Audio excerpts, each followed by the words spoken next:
Welcome to Best Life University. I'm Dr. Lynn Brown, a counselor and educator.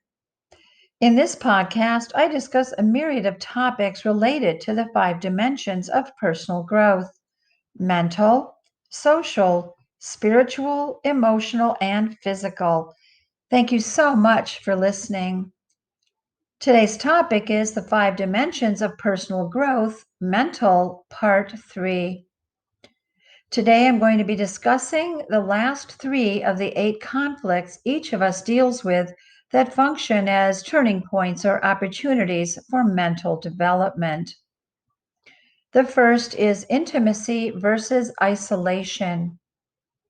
This stage, which occurs during the ages of approximately 19 and 40, focuses on forming intimate, loving relationships. During this time, friendships, dating, finding a life partner, and having children are the priorities. Not forming lasting relationships leaves a sense of being alone and isolated. Those of us who do form these relationships experience love and intimacy. Generativity versus stagnation. During middle adulthood, our development centers on the need to create and nurture things that will outlast us. If we don't find ways to contribute to others and our community, we can feel useless and disconnected.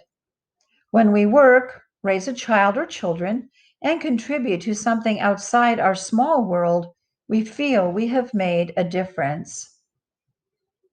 And lastly, integrity versus despair. Around age of 65, we enter into this stage.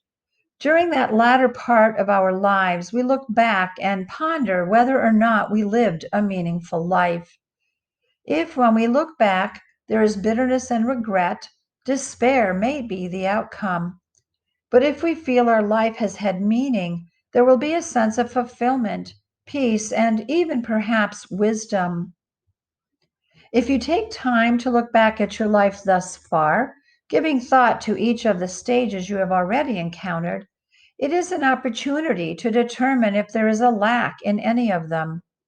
Once you have determined your status in each of the life stages you have already encountered, you can look forward to assessing how you will plan to meet the needs of the stages in your future. You are not stuck with your current assessment. By knowing what is needed for achieving each stage successfully, you can work toward enhancing your competence in the stages you have experienced and set up your life for success in the future stages. Be sure to visit our home at bestlife21.org. Thanks. Copyright 2021, Lynn Berenius Brown.